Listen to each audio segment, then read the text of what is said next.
My name is Matthew Todd, and welcome to Inside the Scale Up.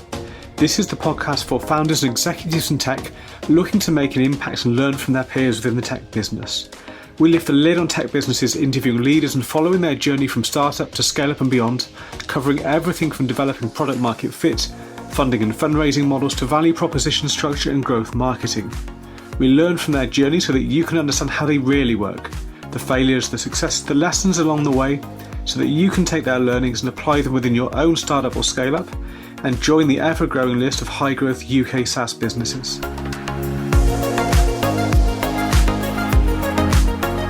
Hey, and welcome back to the podcast. Really pleased today to be joined by Marin, and founder and CEO of Omnisearch. Marin, good to have you here.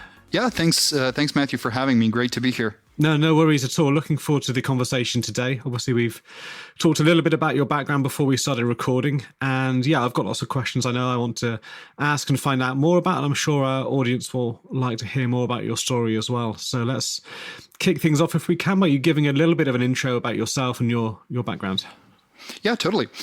So my name is Marin. I'm a software engineer originally from Croatia. And now that I think about it, actually, it seems like I've been in software engineering or some form of programming since my early days of high school, which would make it about 15 years now, more or less, give or take. And I first got into it through, my math skills, I suppose, where back in Croatia, I went to a really, really great high school that was focused on programming and mathematics. And so that is actually how I first got into programming. I started doing programming competitions, doing hard algorithmic problems. And that is how I got into the whole thing. I really, really loved it. Yeah. And so after high school, the coolest thing that I did was sort of started moving a little bit more towards industry and doing what you would call real life software engineering. What really helped here also was that my dad had his own software company. So actually, most of the nuts and bolts I could gather from just listening to him and watching him work. Yeah. I also for a brief amount of time even worked at his company for a couple of months during my very, very early college days. Yeah. So I would say, my first serious foray into what you would call really the big tech companies came during my, I believe, third year of college when I interned for the company that is nowadays known as Meta. And this was in Menlo Park in Silicon Valley. So the thing there was that given the configuration of people around that time in Croatia, people who were very, very successful in algorithms and math and in competitions, there were a lot of us that just sort of wanted to go there and get some experience in the Valley. And the skill set that we had and the knowledge that we had was, among other things, very good for passing interviews. Yeah, and so a whole lot of us just applied there and got accepted. So that was really a huge boost, I would say, to my confidence of being able to really participate in the biggest companies in the world. Yeah. So there I worked on site integrity, spam filters, and stuff of that sort. But then I decided that I would prefer trying a startup after that internship was done. And so I landed at a company that's called MemSQL. And they were at the forefront of developing new database technology. In particular, What they were doing is doing SQL databases in memory. So that they were really, really cutting edge at that point. So I did an internship there, and that was also my first job straight out of college, where I worked for about a year. Yeah. So after that, I again moved to big tech. I moved to Amazon, and there I stayed for about 3 years. Okay. And two main teams that I covered were S3, which was a part of AWS, and which was actually like one of the biggest distributed systems in the world, because that even publicly it said that it stores trillions and trillions of objects, and if it goes down, then roughly speaking, you can't see images on the internet. Yeah, pretty much. Pretty much. So that was a huge deal. And, my team there worked on actual scalability issues. So that was a huge school when it comes to distributed systems and systems programming in particular. Yeah. After that, I was on the Alexa team, where we shipped the email integration so that you could say, Alexa, check my emails. Privacy things notwithstanding, this was actually a pretty cool feature, and it gave me a more product centric view of what happens in big companies. So I see. that's the gist of my pre-startup career. Yeah. So was that Amazon experience then being involved on Alexa, which obviously, relatively new technology, then was that kind of startup-esque in nature? What was that like? That was fairly startup-esque in nature because as compared to most of the other teams at Amazon and also at other big tech companies, this one was actually shipping something new. Yeah. So that means there was less maintenance work, less operational load, less, customer tickets, but there was more actual crunching and making sure that you need to, hit the deadlines that the senior executives have committed to. Yeah. So if you've got a senior vice president who's talking to the press at date XYZ, then you got to make sure you ship by date XYZ. Yeah, so yeah. In that sense, it was really great. It was a very different view from the S3 team.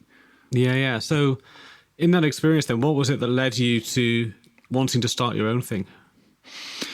I think that I felt that my trajectory of learning was kind of flattening out somewhat.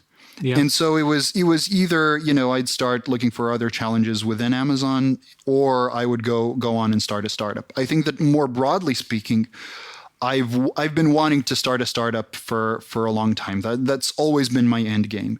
Yeah. And so now the question was, would I give it a couple more years in Amazon, or would I take the leap then and there? Yeah. And I thought that I had a great idea. And so I had also, been fairly frugal and put a lot of money on the side. So I was okay, not having a job for a while I got things off the ground. Yeah. And so what was the startup idea that you then tried to get off the ground at that point? Yeah. So my first startup idea was actually a machine learning powered news aggregator app. Okay. And this is actually, if you follow at all the tech scene in China. So they actually have a very dominant one called Toutiao. And so that one is actually made by the same company that later on went on to build TikTok, build or buy, however you take it. Yeah. So that's a huge one. And I got inspired and said, okay, this could be really big. Problem is, of course, this was a bit too late to the market. And so the market was already flooded by, a whole lot of other news aggregators. You had Google News. And then also, if you think about it, people in the West, as opposed to China, do consume a lot of their news from Facebook and Twitter. So that didn't really fly as well as I had intended it to. That being said, from an engineering standpoint, it was a truly amazing thing to build. I had really good crawlers. We had really good mobile apps. I was working with an amazing mobile developer. And the product itself was sleek. It was beautiful. It was fast to market. It's just that it was in a crowded market. I see. And how long did it take you to realize that? To realize that it was in a crowded market? Yeah. I think it took me about probably a bit more than a year and 2 months, maybe. So you gave it a decent amount of time to try it, but just weren't seeing it take off? Yeah, exactly. I was, like I said, I'm not inclined to pivot too fast. Yeah. I'm not inclined to launch something, give it 3 months and then pivot it. Because, after you invest something and build some IP, there's always options to reuse that and to build something else on top of that. So, doing a hard pivot is an expensive thing. So I always prefer to give it more time before going into something completely different. Yeah, I see. So what remains of that IP now then? Is that something you've been able to leverage going forward or not? I've been getting inquiries because a lot of people are interested in using the API. Okay. So for the product itself, meaning the mobile app, not so much, although I every now and then discuss it with people to, customize it a little bit for traders or for something like that. But by and large, I would say that most people are interested in the API. Okay. So what was the decision to start your kind of current startup, Omnisearch, like then? Did you say, okay, this isn't working and go straight to that? Or was there a bit more of a process, a bit more going on behind the scenes than that? There's always a bit more behind the scenes. It's never quite so impulsive, especially like after you get burned once, and then you got to make sure that the next thing is thought through a little bit better. Yeah. But it did become evident at some point that this thing wouldn't fly as a full-time standalone business. It was cool as a product, but at a certain point I decided, okay, now I got to pivot. Now I got to actually start something else. Yeah. And so what actually prompted me, one of the things that prompted me to consider the Omnisearch kind of idea, and we'll go into, of course, what Omnisearch is in a bit, but what really did frustrate me was back when I was at Amazon, as you can imagine, both of my teams were highly technically complex. Yeah. And with that, there was just a lot of, say, onboarding and training and educational materials that you had to go through to even be able to, do your job properly. Yeah. And so in particular, we had a ton of video training materials. And the problem there was, okay, you might consume some of those, but as soon as you had to refer back to something that was mentioned in any of those, there was no way to do it. So you could search the videos by title or description or any other textual metadata of that sort. But there was no way to say, okay, where is this mentioned in this video? Yeah. Where is, I don't know, Paxos or, any other algorithm mentioned in this video, and I want to jump straight to the description rather than going through the whole hour-long thing. Yeah. And so that was really the spark that got me thinking about this particular idea. There were a couple of other ideas on the table, and I put them all on paper. I still have the paper. Yeah. So there's about 5 of them, but then this one really did seem the most promising. Yeah, and so taking the lessons then from the news aggregator that you saw wasn't really kind of fit for the market, it was already too crowded. What was the criteria then that you were evaluating this idea against, or the other ideas to kind of come up with Omnisearch as the winner? First thing, team wise, I decided that I would want to get a co-founder to do it with me. And so luckily I was able to find my friend Mate, who actually was one of my students very early on when he was in high school and I just started college. Yeah. And that whole group of people was, so I taught them some algorithmic stuff. Okay. And that was an amazing group of people. I still think that there's like 5 or 6 of those guys that are absolute top notch. And so Mate in particular, before going into Omnisearch, was one of the earliest people at a Techstars alum company called Memgraph that was similar to my old company back in the day, was working on in-memory databases. Yeah. And so he was one of the key people there, built a lot of really, really highly performant code. And that made him a really great fit for this kind of thing. So I got him interested in this. He was all like, okay, yeah, time for a change. Let's do it. Yeah. And so we dove into this. So you kind of had initial team structure in mind that was suited to the problem. Yes. Or the solution side of things. Yeah, to the solution, yes. And then in terms of evaluating the idea, what we did believe is probably worth going more B2B rather than B2C. Okay, because B2C is, at least it seemed to me, very, very hit or miss. Whereas with B2B, you can actually, iterate towards something that's acceptable to the market. I feel like in B2B, there's less of, dictating jobs like to the market. And rather it's more adapting to customer requirements and to what people actually tell you their needs are. Yeah, it can certainly be easier to validate the idea and get some initial traction, I think. Absolutely. And then obviously we felt that our technical knowledge would give us the edge here. Yeah. So it checked all the boxes. I see. Now that makes a lot of sense. So how would you describe Omnisearch then, just to give people some context? So Omnisearch, I would describe it as the search service, the search product that can search anything, any type of content, any type of data. So what started off as an audio search product, which is literally where the inspiration came from educational videos, podcasts, and stuff of that sort. Yeah. It really expanded into being able to search anything. So audio, documents, text, presentations, videos, and when I say videos, then starting, only a couple of weeks ago, I don't actually mean just the audio parts of video. I mean, we're now able to actually search the visual parts of video too. So you can type in some sort of an object description. We'll be able to find exact scenes and exact moments where this is mentioned. I see. Or where this appears, similar for images. So I would really say it's the most versatile search solution in the market today, because all of this stuff we can do completely out of the box. All of the processing is done on our end.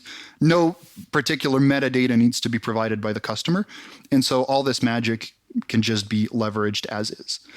What I would then also say is that rather than being, I would say, used more for people's internal data, more of the use cases that we're seeing up until now were people integrating this into their own sites. Okay. Which was fairly counterintuitive, not exactly the way I would have imagined it. Yeah.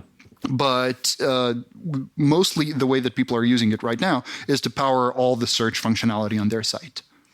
So this would be kind of content creators of some form that yes, exactly. have some kind of user base. Exactly. Like the major ones that we have right now are educational content creators. I see. So this was one thing that I wasn't sure how it would pan out or whether it would go one way or the other. But we've been seeing like some really, really good traction and some really happy customers and good testimonials on that end. Yeah, I see. So it's kind of coming back to where you first saw that problem at Amazon, then of education not being able to find the content that you were looking for to do your job. Are you finding that other content creators, other kind of course providers have similar problems and can help their students using your platform? Exactly. And what did the initial kind of validation look like then? What were the early customers like? How were they using it? So we actually had a fairly good hypothesis after the product was built, the initial product version of the product was built. We had a fairly good idea about two verticals. Those were our initial guesses. Yep. So either media industry, which you can think of either streaming services or any legacy media like the CBSs or the BBCs or stuff like that. Yeah. Or on the other hand, the education industry. So our wild guess is, okay, we've got a ton of audio and video. Which verticals need this the most? Yeah. And so we basically started doing calls with customers or prospects in these two industries.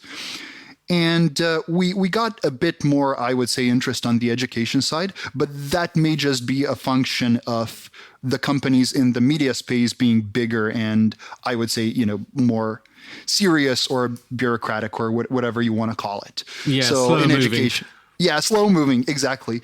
And for education, that was not really the case because you had a lot of, independent creators, smaller companies, startups, and so on and so forth. So we were pretty confident that education was going to be our better bet, at least as a first vertical.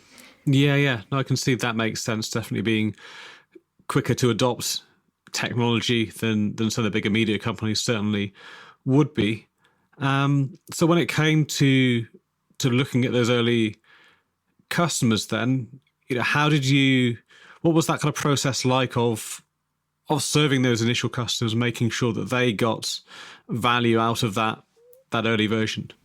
So actually, we had a fairly unorthodox way of getting to our initial revenue, and this was a risky one, but it did pay off for us. Okay. So, and this is actually what you would call developing an add-on for a platform. So, in our particular case, we were introduced to a company called Thinkific.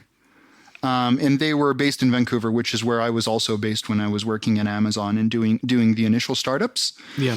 And so they are essentially, you can think of them as the Shopify for online courses. So if you're a course creator, they'll give you all the scaffolding, all the plumbing, and then you can put your branding and your domain and everything and completely design your own course site. Yeah. I think I've used it for some previous courses I did. Oh, actually. yeah, It's good. Very good. Yeah, good platform. Good. Yeah. So what the great thing was that we got introduced to them through an investor. Okay. And then it turned out that actually at that point, they were piloting their developer program, meaning they were making their APIs open and, in fact, inviting and incentivizing developers to come develop on their platform. And so that seemed like a really good idea to us because that would allow us to reach a very solid amount of independent course creators and companies. And so what we did is we built, a plugin, an app, whatever you want to call it, for that platform, leveraging all the technology that we had built beforehand. I see. And then launched it on the App Store. And so this really got us a couple of, I would say, super important early customers. Yeah. And then in the end, got us a couple of dozen really, really great ones that have been happy with us and that we've been happy with. And in terms of, serving them and making sure that we're incorporating the feedback, we first of all, we always like to make ourselves available to talk to directly.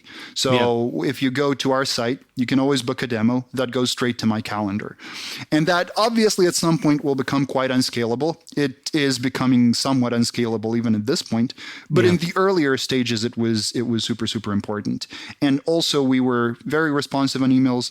Anything the customers ever needed, they knew they could always write us and that we would pick it up very quickly.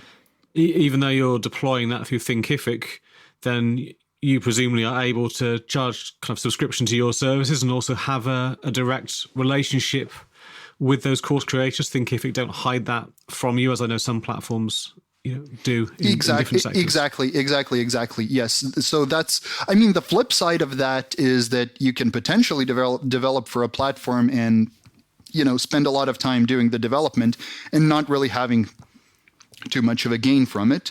Yeah. But if you do pull it off like this, then the amazing thing is that you actually do have a direct relationship to the end customers themselves.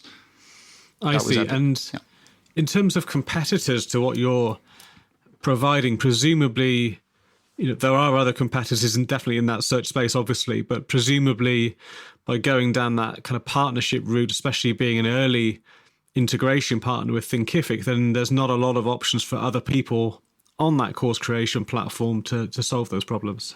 No, I would say that in that particular case, there's no other really good options. Yeah. But I think that even if you look at it more broadly, while we do have competitors, like I always consider Algolia to be a very, they're not a straight on competitor. Yeah. But they are a site search provider. So, we have a couple of big ones. What I think that, even from a technology standpoint has differentiated us always is that most of the competitors are built text first. So that means that if you're somebody who wants to use it, then the burden of extracting all the content and in some sort of structured way from, say, documents or audio or video or anything of that sort, to be able to then throw it into the textual search solution, all that burden is on you. Yeah. If you do use Omnisearch, then you get all of that out of the box. I see. And is that an advantage of, or just a kind of side effect, if you like, of starting later than other companies in that search space have started? When video and audio was not such a primary consumption mechanism. I think so. Yeah. It definitely benefited us because it became way more relevant. So it just wasn't as relevant some 10 years ago. Yeah. And the second thing is that finally now the technology and the hardware and everything has caught up, so that now you can actually do things that you weren't able to do, say 5 or 6 years ago in terms of transcription or video processing or image recognition or anything of that sort. So the technology is just at a way higher level than it used to be. So I would say it's a combination of the content itself becoming more relevant and the technology becoming better. That worked in our favor. Sounds like that makes a lot of sense, and I think it sounds like it's the coming together of quite a lot of different factors that, for you, result in it being quite good timing, especially with that Thinkific partnership as well. Yeah, I like to think so. Yeah. So, as someone with a very technical background, starting off, with very algorithmic software development, you mentioned that your co-founder is the CTO. How do you personally feel about kind of stepping, away from a purely technical role to leading Omnisearch as CEO? I'm always interested to hear from founders that start from that technical background. It's not easy, because if you've done coding at some point, especially if you've done a lot of it, you'll miss it. If you even so much as reduce it, let alone if it dwindles. Yeah. So it hasn't always been easy, especially since there's somebody needs to do the business stuff. And I feel like even though at some point the conventional wisdom is it's better to have two technical founders and for one guy to do the sales and marketing, I feel like that conventional wisdom has the pendulum has almost moved the other way, as right. Almost like it's a handicap now to have two technical founders. Yeah. But in my view, I feel like the complexity of the product and the complexity of the space is such that the CEO can't be a business guy who's going to bluff it out. Yeah. I feel like you need to have a pretty deep understanding of what's going on. If something happens in machine learning, some new development that can be used, you need to be on top of that, and you need to be able to comprehend it in a deeper way. And so I feel that in the search space, it definitely pays to have as much of the team technical as possible. But I do miss it a lot. I do miss full-time coding a lot. Yeah. But now with say the visual search features that we're shipping, I did a fair bit there. So okay. Every now and then I'll jump in and do something really nice. Yeah. No, that makes a lot of sense. I can see that with your type of products, there are it is very technical and is relying on a lot of innovations in technology, as you say. So it's important to have the right level of technical knowledge there, but also you do have to balance that with the business side of things, as you say, as well. And I think that's where many technical founders can go wrong, because they're not able to put themselves in the customer's shoes and see things from their perspective, from the problem perspective so well. But it sounds like you've got a good handle on being able to see it both from the problem perspective as well as from the solution side as well. Yeah, I think so. And the other important thing is really that you trust the rest of the tech team. Yeah. And that for me is absolutely the case. I think that, we have such great young talent now around the two of us that have, won programming competitions, won medals, coached teams, and so on and so forth. And that's just been phenomenal. It's a real joy to work with those guys.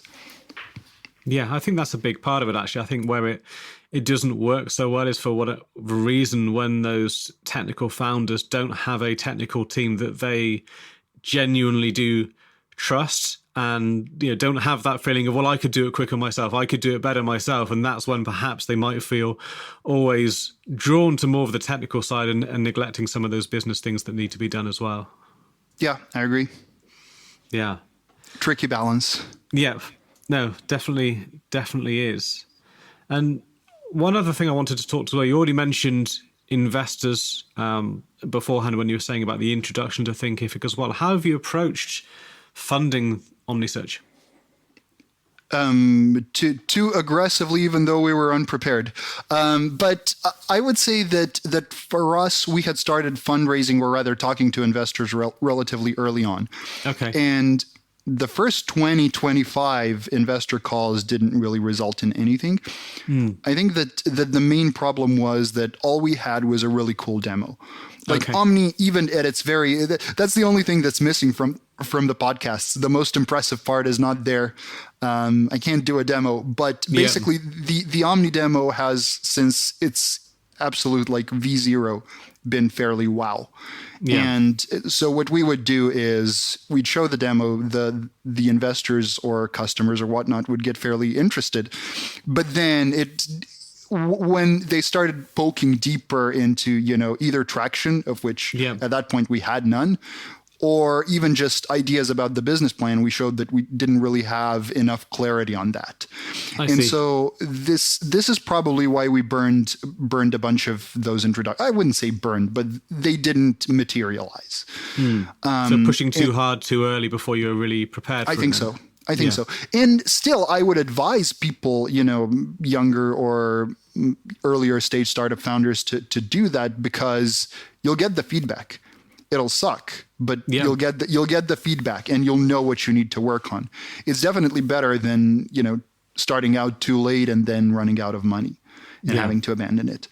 But I will say that one really, really great thing was that I felt way better doing this after we had some paying customers, because even just talking about your customers in the present tense gives you a different kind of confidence. And the investors that have been around for a while will see this.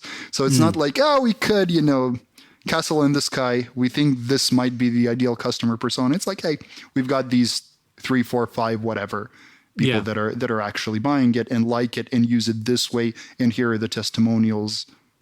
Yeah, no, I think that's really good feedback, good learnings, and good perspective. I think, founders, whether they choose to bootstrap or seek fundraising, can sometimes lose sight of the importance of that initial traction. And it's not so much just to say, oh, look, we are capable of getting customers. It's, as you say, it's knowing that, we have people that we know we help, we add value to, we solve problems for, and that gives you confidence yourself in the products when talking about it to any interested stakeholder. Absolutely. And like I said, the ones that have been around for a while, they'll see it. Yeah. And why did you decide to go down the investment route rather than bootstrapping it? That's actually a good question, because I do feel like SaaS is a good route a good field when it comes to bootstrapping. Yeah. It's got fairly low costs, and you can just either take it as a side hustle and then grow it from there. But I think that in our particular case, it was fairly clear that we would need to make significant technology investments. Yeah. And that is not a good fit for just bootstrapping. So if we had just said, okay, well, we're hacking this product together and then we're launching it to the market and then just growing revenue, that would have been a good fit, I think, for bootstrapping. But for us, we needed to make sure that that at least the two of us could stay on full time working on this. And then also that we could hire some extra people to help with the tech development. I see. So it was driven by what you saw as necessary technical development costs in order to meet the needs of the customers you had, and presumably prospects as well? Exactly. And obviously, we do have a preference for making it big with Omnisearch. And for that, VC money definitely helps, because it is yet another form of validation. If you've raised money, then, when, say, bigger customers are doing due diligence, they can take a look at that and see, oh, okay, cool. This is not bad. I see. And what is the vision then for Omnisearch? Obviously, you talked about finding that niche in education, especially because of Thinkific partnership. But where do you see Omnisearch going? So I think that, I always think about it first at a tactical level in terms of the other verticals that I want to conquer. So the next one being media, which was our second one from the very beginning. Yeah. We have conferences, we have, scientific databases. We have a whole host of different verticals where we can apply the same cookbook that we used for the education one. Yeah. More broadly speaking, I sort of 10 years down the road, I would want every major site in the world to be using Omnisearch to power the search on their site. And this is definitely going to be a tough mission. Yeah. But that's the dream. That's the dream, really. I see. That's definitely a big mission, a big vision. But I think something definitely aspirational to work towards. Yeah. And then from a tactical perspective, taking that as the goal, how do you develop a strategy that allows you to move towards that? I would still say that you do it, at least for the first couple of ones, you do it vertical by vertical. Yeah. And you establish social proof in each of the individual categories and grow it from there. We still have plenty of work to do, even just to cover education and media properly. Yeah. But once that's done, then we use the learnings from that to develop a more general solution that works with everyone anywhere in the world. I see. And with the education, then just sticking with that and looking to scale within that initial vertical, are you looking, well, how are you looking to do that? Are you looking for other partnerships similar to Thinkific? Are you looking mainly to integrations into existing platforms is what I mean, or are you kind of going independent as well? I'm liking the idea of integrating into existing platforms, Yeah. but then this being more of like proper enterprise deals. Okay. Selling directly to them and then exposing that to all their end users rather than developing for a platform and then owning the user relationships. I see. So almost B2B to B, if you like, selling to these other companies that already provide education at scale. Yeah, I would say so. I think that's the most efficient way to do this, and also one to bring you good, brand name customers that will help you establish more credibility in the industry. Yeah, I see. And one thing when it comes to taking on those bigger customers, then obviously you're going to be dealing with larger amounts of data that you're going to have to enable searching over. How do you manage the balance of kind of operational costs and performance and everything else that goes alongside? Like I forget what the numbers are for something like YouTube, but there's an insane amount of content being put on there every day. I can imagine that for even within the education sector, there must be similar cases where there is a massive amount of pre-existing content, but then more continually being created as well. Kind of, but not entirely, because there is, I would say, a major difference between the sort of B2C user-generated content sites and even the biggest platforms. There are many orders of magnitude less. I can't exactly tell you how much, but there are intuitively, between a Coursera and a YouTube, there are many, many, many orders of magnitude of difference. And so what has so far been lucky for us in that regard is that since we, focus more on powering search on the sites, it means that generally we have smaller quantities of data to deal with. I see. Yeah. So this has so far worked really nicely for us. Yeah. No, that makes a lot of sense. So, what are the next steps then for Omnisearch? Is it more of the same over the next few months? Are there new features that you're looking at? So we are publicly launching our visual search capabilities.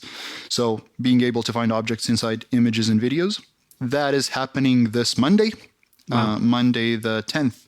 So we're launching on Product Hunt. Anyone listening, feel free to help us out and support us. That would be much appreciated. Yeah. So that's the near term stuff. Then we've got some very, very good algorithmic improvements and performance improvements that are happening with the new version of our search engine. So our tech team has been working on this for the past couple of months. They've so far the benchmarks are looking amazing. I can't really share any of it publicly yet, but in the next couple of weeks, we'll definitely be pushing this out on social so that it's visible to anyone. And then I would say from a customer standpoint, probably more of the same in the next couple of months, just growing the revenue, growing the customer base, and getting some big names out there. Yeah, I see. That sounds like you've got a lot of good development in the pipeline, and good opportunities that you can kind of look forward to as well with a lot of these deals. Yeah, I think so. Yeah, no, fantastic. And in terms of anyone else listening to this podcast, I think there's a few really good learnings here, and I think it's interesting that you're coming from a technical background, which I think will be interesting to many founders coming from a similar position. But I also think it's interesting to hear that you've got a relatively technical product and innovative product on the technical perspective, which you're able to successfully balance with the perspective of the customer as well to make sure that you're adding value there. I think that was definitely something interesting that our audience can take away. But is there anything else that stands out to you in the kind of Omnisearch journey so far that you think other founders listening to this could take away? I still think that it's very important for at least someone on the team to dive deep into the business side, to do sales, to do marketing, learn to love it. I mean, there is no way to pull anything off without it. And also do practice the good old Zen mind, beginner's mind. Realize that even though you are as great as you potentially are on the technical side, you're still kind of a newbie on the business side. And so make sure you ask people for advice, surround yourself with people who have been there, done that, and just keep on learning and keep on, doing, I would say, acting and learning from experience.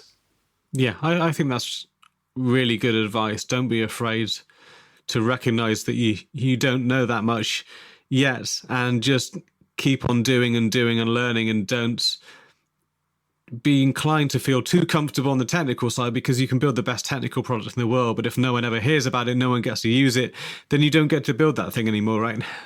Then you join the graveyard. Yeah, absolutely. Yeah. Well, no, thank you for taking the time today. It's definitely been really interesting to hear about the developments of Omnisearch so far. I'd love to catch up a little bit further down, a few months or a year down the line, and seeing how you've managed to progress with that education sector, that vertical, and also see if you've managed to start looking at the media or other verticals as well. Yeah, thank you. No, thanks so much for doing this. This was awesome, and thanks. No worries, and I'll make sure that we put links to Omnisearch in the notes for the podcast as well. So anyone that's interested in seeing it for themselves, moving beyond the audio to see it, I'll encourage them to take a look at the site and see what it's about as well. So I'll make sure we include these. But yeah, thank you again for taking the time. Awesome, thanks. Yeah, thanks again, and I hope everyone enjoyed it. Thank you for joining me on this episode of Inside the Scale Up. Remember, for the show notes and in-depth resources from today's guest, you can find these on the website insidethescaleup.com. You can also leave feedback on today's episode, as well as suggest guests and companies you'd like to hear from. Thank you for listening.